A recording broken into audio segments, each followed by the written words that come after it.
Dr. Olivia Wright wiped sweat from her forehead as she carefully brushed dirt from the metallic fragment. The alien sun beat down on the excavation site, but she barely noticed. This was her 5th day on the remote exoplanet designated Case 379, and each hour brought more unusual discoveries. "Alan, come look at this," she called to her research assistant. Alan Mitchell crossed the dig site, his boots crunching on the rocky soil. "Found something interesting. This metal fragment doesn't match anything in our database." Olivia held up the silvery object, which caught the sunlight with an unusual blue-green shimmer. "It's not Centurion, not Voxian, not even Rigelian." Alan frowned. "Could be from the Trell Empire." "No, the composition is completely different." Olivia placed the fragment in a sample container. "And there's something else strange. Look at these markings." The fragment had small, precise engravings along one edge. They weren't random scratches, but deliberate patterns that suggested language or code. "I've seen hundreds of alien artifacts," Olivia said quietly. "But these markings, they remind me of early human numerical systems." Alan laughed. "That's impossible. Humans didn't leave Earth until 2157. This planet hasn't been visited by humans before our expedition." "I know how it sounds," Olivia sighed, "but I can't ignore the evidence." 3 weeks later, Olivia stood before the Interstellar Archaeological Council on Earth. The room was filled with the most respected scholars in the field, and none of them looked impressed. "Dr. Wright, while your discovery is certainly intriguing, your conclusion is simply not supported by historical facts," said Dr. Gregory Bell, the head of the council. "Humans have been spacefaring for barely 2 centuries. These artifacts you found are at least 10,000 years old, according to your own carbon dating." "I understand the timeline discrepancy," Olivia replied, "but the evidence suggests human origin. The metal contains alloys that were developed on Earth. The numerical markings follow human mathematical patterns. And most importantly, I found this." She projected an image of a small medallion. On it was clearly engraved, UNST. Murmurs filled the room. "United Nations Space Command," someone asked incredulously. "That's just coincidence." Dr. Bell cleared his throat. "Dr. Wright, extraordinary claims require extraordinary evidence. What you've presented is interesting but insufficient. Your request for further funding is denied." Olivia left the council chambers dejected but not defeated. In her hotel room, she spread her research across the bed and stared at the fragments and photos. Her communicator buzzed. "Dr. Wright, this is Captain Nathan Harris of the exploration vessel Horizon." "Captain Harris, I don't believe we've met." "We haven't, but I have friends at the Interstellar Command who shared your findings with me." "Unofficially, of course." Olivia sat up straighter. And I think you're onto something. My ship is scheduled for a deep space survey mission next month. I could reroute to Case 379 for a routine planetary assessment. The council would never approve. They don't need to know the details of our stop." His voice lowered. "Dr. Wright, I served in the archives division before becoming a captain. I've seen classified records that mention similar artifacts found on other worlds. Records that mysteriously disappeared from the database." Olivia's heart raced. "You're saying there's a cover-up." "I'm saying there's more to this story. Will you join us on the Horizon?" 1 month later, Olivia stood on the bridge of the Horizon as it approached Case 379. The ship's sensors were far more sophisticated than her portable equipment. "Captain, I'm picking up something unusual," said the science officer. "There's a signal coming from the northern continent." "What kind of signal?" Harris asked. "It appears to be coordinates, and they're not pointing to anywhere in this system." Olivia and Harris exchanged looks. "Where do they point?" Olivia asked. "To an uncharted sector in the Cygnus Arm, about 20 light-years from here." Captain Harris straightened his uniform. "Well, Dr. Wright, it seems your ancient humans left us an invitation. Shall we accept?" The horizon cut through the darkness of space, following coordinates that had remained hidden for thousands of years. On the bridge, Olivia paced back and forth, while Captain Harris sat calmly in his command chair. "We're approaching the designated sector, Captain," said the navigator, Jack Wilson. "No registered planets or colonies in this region." "Slow to half speed," Harris ordered. "Full sensor sweep." Olivia stopped pacing. "What if there's nothing here? The Council will have even more reason to dismiss my research." Harris gave her a reassuring smile. "Science is about following evidence wherever it leads, even if it's to empty space." The sensor officer, Lisa Ryan, suddenly straightened in her chair. "Captain, I'm detecting unusual energy readings ahead. They're faint but consistent." "On screen," Harris commanded. The main view screen showed only stars against the blackness of space. "There's nothing there," Olivia said, disappointed. Lisa adjusted her controls. "The readings are definitely there, but something's interfering with visual sensors." Switching to gravitational mapping, the screen changed to show ghostly outlines floating in the void. As the computer enhanced the image, Olivia gasped. There, suspended in space, was a massive collection of ships. "My God," Harris whispered. "How many are there?" "I count at least 200 large vessels and perhaps 1,000 smaller craft," Lisa replied, her voice trembling with excitement. "They're arranged in a perfect defensive formation." "A fleet," Olivia said. "An entire fleet just waiting here." Harris stood up. "Are they active? Any signs of life?" "No power signatures beyond the minimal energy readings we first detected. They appear dormant." The horizon moved closer to the ghostly armada. As they approached, the ships gradually became visible to the naked eye. The largest vessels were enormous, at least 3 kilometers long, with distinctive angular designs unlike any modern spacecraft. "They're old," Lisa confirmed, studying her readings. "Initial dating suggests they've been here for approximately 50,000 years, but they're in perfect condition, as if time stopped for them." "That's impossible," Jack said. "Space debris would have damaged them over that time span." "Unless they were deliberately preserved," Olivia suggested. "Some kind of stasis field." Harris nodded. "That would explain the energy readings. But who built them? And why leave them here?" "Permission to send a boarding party to the nearest vessel?" Olivia asked, barely containing her excitement. Harris considered for a moment. "Granted, but full environmental suits and weapons. We don't know what we're dealing with." 2 hours later, Olivia floated through the airlock of the nearest ship with Harris and 3 security officers. Their helmet lights cut through the darkness of the massive vessel's interior. "Atmosphere is thin but breathable," one officer reported. "Temperature is just above freezing." They made their way down a long corridor, their boots magnetically sticking to the floor. The walls were lined with control panels covered in dust. "This architecture," Olivia ran her gloved hand over a console, wiping away the dust. "It's unlike any alien design I've studied." She stopped suddenly, her light illuminating a panel with writing on it. "Captain, look at this." Harris moved closer. The writing was clearly visible. "Engineering Section B. Authorized DP Horizontal only." "English," he said, stunned. "How is that possible?"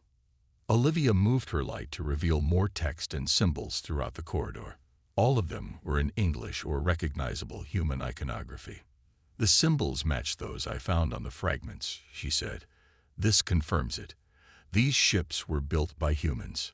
"But that contradicts everything we know about human history," Harris argued. Olivia turned to him, her eyes bright with discovery behind her helmet visor. "That's because our history is wrong. Humans weren't born on Earth. We returned there."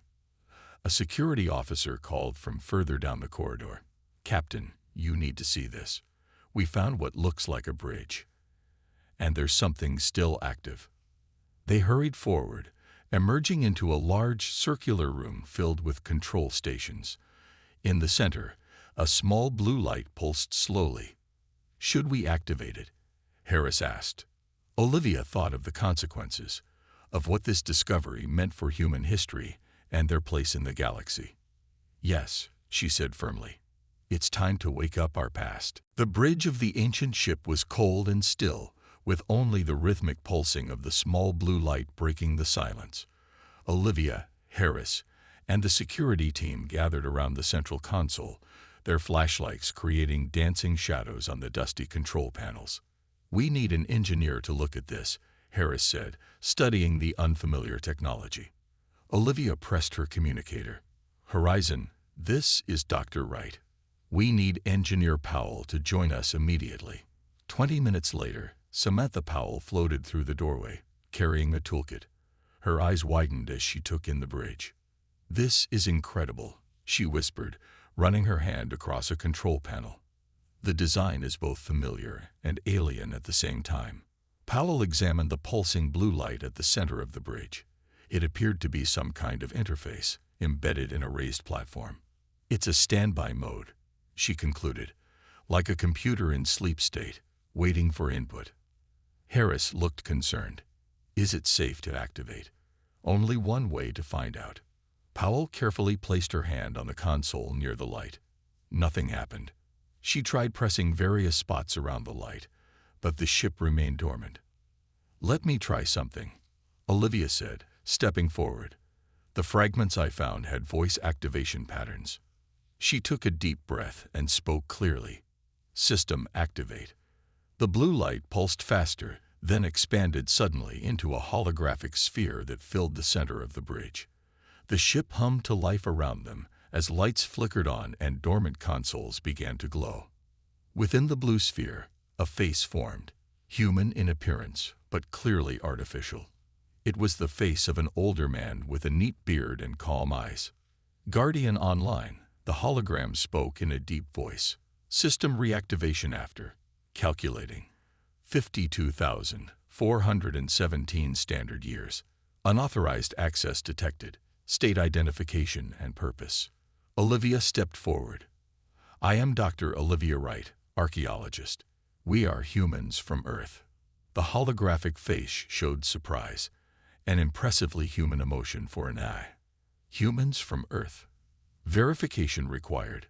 What is the name of the mountain that houses the North American Defense Command?" Harris answered. "Cheyenne Mountain." "Verification accepted," Guardian replied. "Though your dialect has changed considerably. This is unexpected." The return protocol estimated at least another 50,000 years before rediscovery. "Return protocol?" Olivia asked. "What do you mean?" The hologram expanded, showing the star map.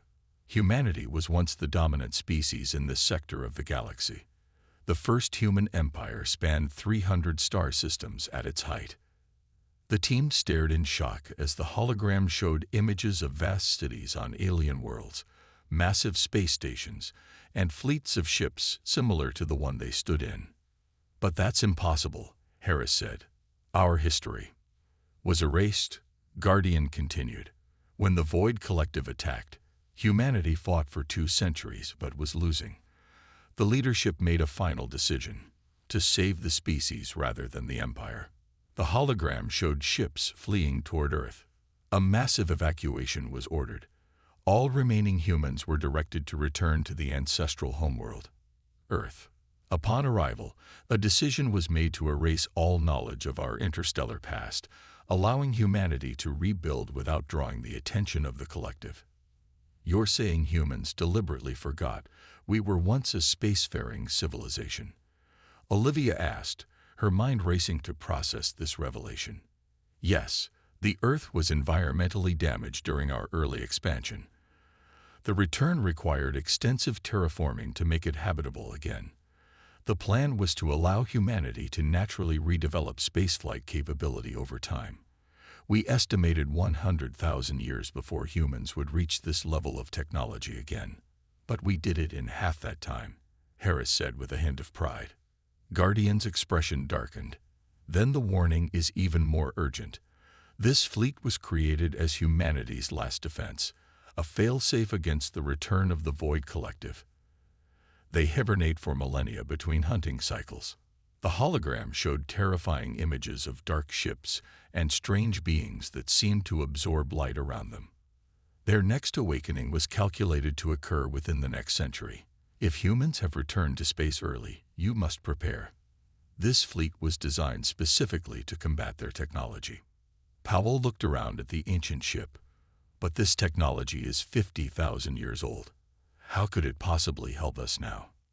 Guardian's holographic face smiled.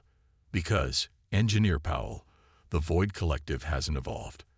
They have remained unchanged for millions of years, and we designed these ships to be their perfect counter. The lights on the bridge grew brighter, and the hum of power increased throughout the ship. News of the ancient fleet spread quickly through the galaxy.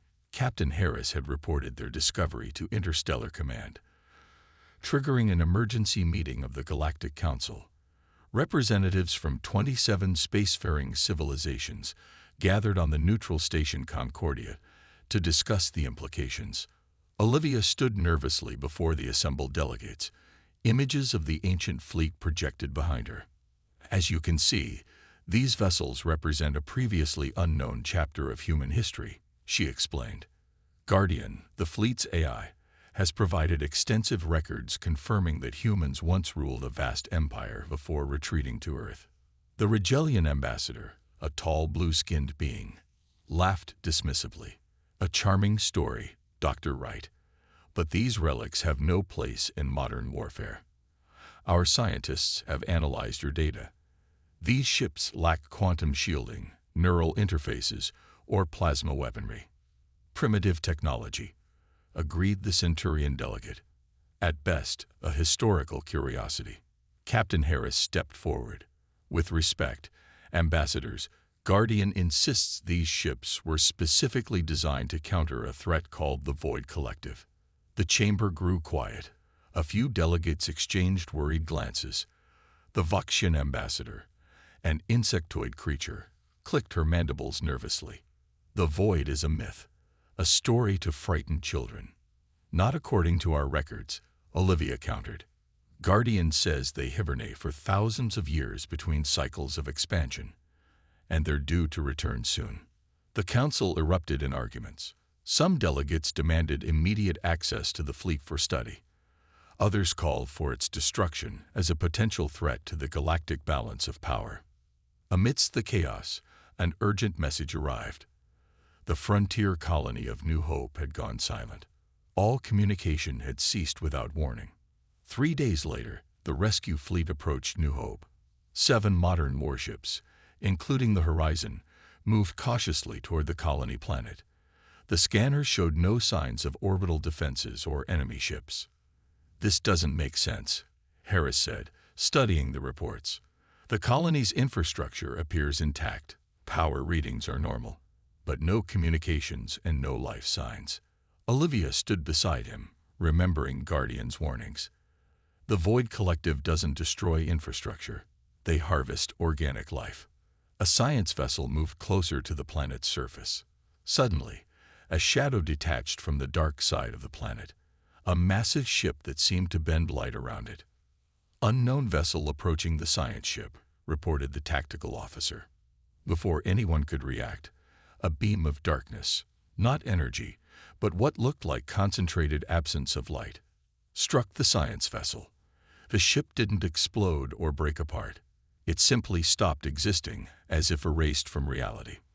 "All ships, evasive maneuvers," Harris ordered. "Weapons hot."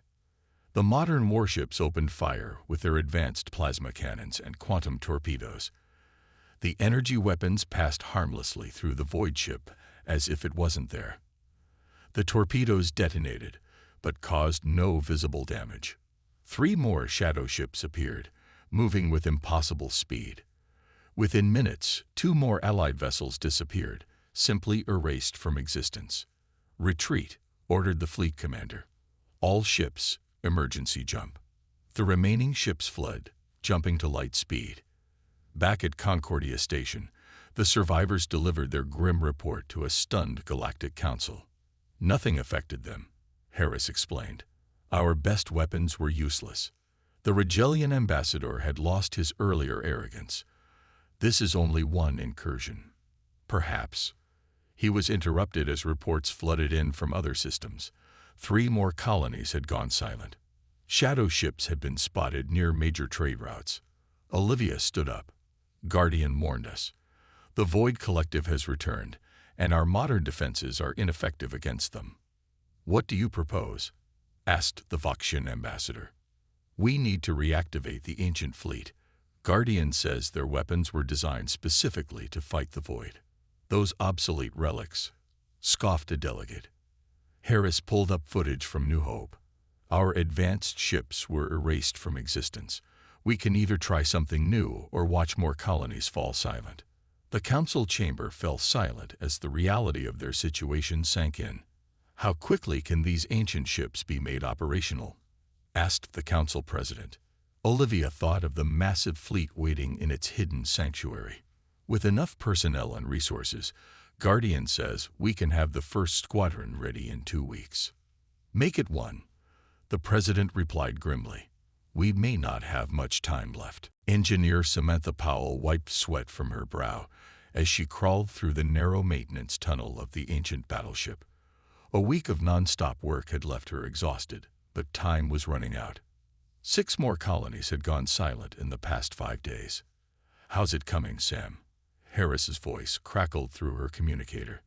Almost there, she replied, reaching the central power core. Guardian's instructions were right. These ships don't use standard fusion reactors. She carefully inserted a crystalline rod into the core housing. Unlike modern ships powered by antimatter or quantum vacuum energy, these ancient vessels used something Guardian called void essence, energy harvested from the same dimensional space the enemy inhabited. Fighting fire with fire, she muttered as the core began to glow with a strange, dark purple light. Throughout the massive ship, systems came online. Lights flickered on in corridors that had been dark for 50,000 years. On the bridge, Olivia watched in amazement as dormant consoles activated around her. Guardian's hologram appeared, looking pleased. The Dauntless is now at 40% capacity, enough for basic operations and weapons systems. How many ships have we reactivated? Olivia asked. 17 capital ships and 32 support vessels. Guardian replied. A small fraction of the fleet, but perhaps enough to demonstrate effectiveness against the initial Void incursion. Across the hangar bay of the ancient dreadnought, 50 pilots listened intently as Captain Harris explained the unfamiliar controls of the fighter craft they would soon pilot. Forget everything you know about modern flight systems, he told them. These ships don't use neural interfaces or AI assistants. They're designed to be flown manually. A young pilot raised her hand. Sir, why would ancient technology be more effective than our modern ships? Harris nodded to Guardian, who projected images of the Void ships. The collective exists partially in another dimension. Our weapons can't touch them because they're not fully in our reality. These ancient ships are equipped with phase disruptors that force the Void vessels to fully materialize in our dimension, making them vulnerable. Meanwhile, in another section of the ship, Olivia and a team of researchers pored over historical records Guardian had provided. The previous war lasted 200 years, Olivia explained to her team. Humanity nearly went extinct. The survivors made a difficult choice, to return to Earth and erase all knowledge of their past to hide from the collective. But they left this fleet behind, noted one researcher. Why? Because they knew the Void would eventually return. This was their gift to us, their descendants, a way to fight back when the time came. Guardian had shown Olivia the truth about human history, how early humans had achieved spaceflight thousands of years earlier than they had believed, how they had built a vast empire before the Void arrived and began their harvest. The desperate retreat to Earth, the genetic modifications to help humans adapt to their ancestral home, and the deliberate destruction of all evidence of their advanced past. In the ship's massive training hall, combat specialists learned to use the ancient weapons. Unlike modern energy weapons, these were solid projectile launchers that fired ammunition infused with phase shift technology. Each bullet exists in both our dimension and theirs. the instructor explained. When it hits a void entity, it disrupts their ability to phase between realities. After 12 days of frantic preparation, the small fleet of reactivated ships was ready for a test. They gathered near an uninhabited moon, far from any colonies. "All ships report ready, Captain," the communications officer told Harris, who now commanded the Dauntless from its ancient bridge. "Begin weapons test," he ordered. The Dauntless fired its main weapon, not the bright energy beam of modern ships, but a strange rippling distortion that bent light around it. When it struck the target drone, the drone didn't explode. Instead, it seemed to solidify, becoming more distinct and somehow more real. "Phase disruption successful," Guardian announced. "Target is now fully anchored in our dimension." A second shot, this one a conventional projectile, completely destroyed the drone. Harris turned to Olivia. "It works. We can hurt them." Before she could respond, an urgent communication came through. The Void Collective had been spotted heading toward Proxima Centauri, Earth's nearest stellar neighbor. "This isn't a test anymore," Harris said grimly. "All ships, prepare for combat. We're the only defense humanity has left." The 17 ancient capital ships moved through space in perfect formation, their dark hulls absorbing starlight rather than reflecting it. Behind them flew the smaller support vessels, following patterns of deployment not seen in the galaxy for 50,000 years. On the bridge of the Dauntless, Captain Harris stood watching the tactical display. Proxima Centauri glowed red in the distance, while the blue dot of its habitable planet, New Earth, showed the colony's defensive stations prepared for battle. "Void ships detected," announced the sensor officer. 23 large vessels approaching from the system's edge. "They're moving fast," Olivia noted from her position near Guardian's hologram. "Faster than at New Hope." Guardian nodded. "They adapt quickly. They've improved their propulsion after studying our modern ships." A communication came through from the Galactic Defense Fleet. Admiral Chang appeared on screen, her face stern. "Captain Harris, my fleet has arrived to support your antiquated vessels. We've deployed our newest dreadnoughts with enhanced quantum weaponry." Harris exchanged glances with Olivia. The modern fleet had already proven ineffective against the Void, but the Admiral wasn't convinced. "We appreciate the support, Admiral. Suggest you hold position behind our lines until we engage." The Admiral's expression hardened. "My ships will take the forward position, Captain. Your ancient fleet can provide backup if needed." The communication cut off. "She doesn't understand," Olivia said quietly. Harris nodded. "She will soon enough." The modern fleet moved ahead, 12 sleek warships bristling with advanced weapons. As they approached the incoming Void vessels, they opened fire with brilliant beams of energy and swarms of quantum torpedoes. The Void ships didn't evade. The weapons passed through them, as if striking shadows, having no effect. Then the Void fired back. Beams of darkness cut through space, and where they touched the modern ships, matter simply ceased to exist. 3 warships disappeared in seconds. "They're being slaughtered," Samantha Powell whispered from her engineering station. Admiral Chang's voice came through, now desperate. "Harris, our weapons are ineffective. We're losing ships." Her transmission ended abruptly as her flagship was struck by a Void beam. Harris straightened his uniform. "All ancient vessels, move to engagement positions. Deploy phase disruptors on my mark." The 17 capital ships accelerated forward, positioning themselves between the remaining modern fleet and the advancing Void ships. From the nearby Allied ships, they could hear confused chatter. "Are those antiques going to save us? Look at those primitive designs. They're all we have left." The Void ships approached, seemingly confident after easily destroying the modern vessels. They moved to envelop the ancient fleet. "They don't recognize our ships," Guardian observed. "They've forgotten the weapons that once drove them back." "Fire phase disruptors," Harris ordered calmly. The ancient ships fired in unison. Not bright energy beams, but rippling distortions that bent space itself, Where they struck the void ships, something remarkable happened. The shadow vessels began to solidify, losing their translucent, ghost-like appearance and becoming solid, visible objects. Phase disruption successful, Samantha called out. They're anchored in our dimension. All ships, fire conventional weapons, Harris commanded. The ancient fleet unleashed a barrage of projectiles and energy pulses at the now vulnerable void ships. Where modern weapons had passed harmlessly through, these struck with devastating effect.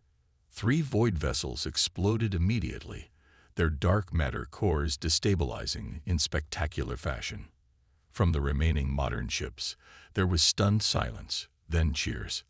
"It's working," came excited calls over the communication channels. The ancient ships are hurting them. The Void Collective ships attempted to retreat, to phase back into their dimension, but the disruptor field prevented their escape. For the first time in this new conflict, the enemy was taking significant damage. Suddenly, the Void ships changed tactics. Instead of retreating, they converged on the Dauntless, recognizing it as the command vessel. 5 enemy ships surrounded Harris's vessel, pouring concentrated fire into its ancient shields. "Shields at 40% and falling," reported the defense officer. "They're targeting us specifically." Harris remained calm. "All support vessels, concentrate fire on the ships attacking Dauntless. Main fleet, continue the general engagement." The battle at Proxima Centauri lasted 14 hours. When it finally ended, the space around New Earth was littered with debris from both sides. Of the 17 ancient capital ships that had entered the fight, only 9 remained operational. The Dauntless had survived. Though heavily damaged, its hull scarred with great black marks where void weapons had struck. In the medical bay, Olivia sat beside Captain Harris' bed. He had been injured when a support beam collapsed during the final moments of battle. "How many did we lose?" he asked, his voice weak but determined. 327 crew members across the fleet," Olivia replied softly. "But we destroyed all 23 void ships. Nothing escaped." Harris closed his eyes briefly. A high price, but the colony was saved. Guardian's hologram appeared beside them. The victory was significant, but incomplete. "My sensors detect void energy signatures in 12 other systems. This was merely their advance force." Olivia stood up, looking out the viewport at the damaged fleet. "We need more ships. Can we activate the rest of the ancient fleet in time?" "With the knowledge gained from this battle, yes," Guardian replied. "But even then, our numbers will be limited against their main armada." 3 days later, a council of war convened aboard the orbital station above New Earth. Representatives from 20 spacefaring civilizations had gathered, along with military leaders and scientists. The mood was somber but determined. Admiral Cheng, one of the few survivors from the modern fleet, addressed the assembly. "I was wrong about the ancient vessels. Without them, we would have lost Proxima Centauri and possibly Earth itself. Captain Harris and his crew have proven that humanity's past may be the key to our future." Olivia stepped forward, projecting images of Guardian's star maps. "According to recovered data, there are 7 more ancient fleet caches hidden throughout the galaxy. We've already dispatched teams to locate and activate them." The Rigelian ambassador, who had once mocked the ancient fleet, now spoke with respect. "My government has authorized our shipyards to begin producing weapons based on the phase disruptor technology. We request human engineers to assist us." Similar offers came from other civilizations. The void threat had united the galaxy in a way nothing else could have. Samantha Powell presented her findings next. The ancient ships used principles that modern science had abandoned. They're not just different technology, they represent a different approach to physics itself. We've been focused on energy-based weapons, while our ancestors understood that fighting the void required disrupting the boundaries between dimensions. As the council continued, Olivia slipped away to a quiet observation deck. Harris found her there, leaning on a cane as he recovered from his injuries. "Thinking about the past?" he asked, joining her at the viewport. "Thinking about our ancestors," she replied. They knew they couldn't defeat the Void completely, so they left us the tools we would need when the enemy returned. They sacrificed their civilization to preserve humanity. Harris nodded. And now we need to honor that sacrifice. 6 months later, Olivia stood on the bridge of the fully repaired Dauntless. Around it, a fleet of over 200 ancient vessels had been reactivated. They were joined by 50 new ships built with the recovered technology, a blend of ancient principles and modern construction. Guardian's hologram appeared larger than before, now connected to all the ships simultaneously. Void Collective main armada detected approaching the Orion Arm. Estimated arrival in 3 days. Harris, now promoted to admiral, addressed the combined fleet. For 50,000 years, these ships waited. Their builders, our ancestors, knew this day would come. They'd preserved their knowledge and their weapons, trusting that future generations would understand their message. He paused, looking at the faces of humans and aliens alike, who now served aboard the ancient vessels. Today, we face the same enemy they faced. But unlike our ancestors, we will not retreat. We will not hide. With the wisdom they left us and the unity we forged, we will end the Void threat once and for all. Across the fleet, crews prepared for battle. On the flagship's hull, freshly painted in ancient human script, was a phrase Guardian had translated from the original fleet records. From the past, strength. From sacrifice, hope. From humanity, salvation. As the fleet moved into position to meet the coming darkness, Olivia felt a connection to those long-ago humans who had built these ships. They had preserved not just technology, but legacy, the knowledge that humans were once, and could be again, guardians of the galaxy.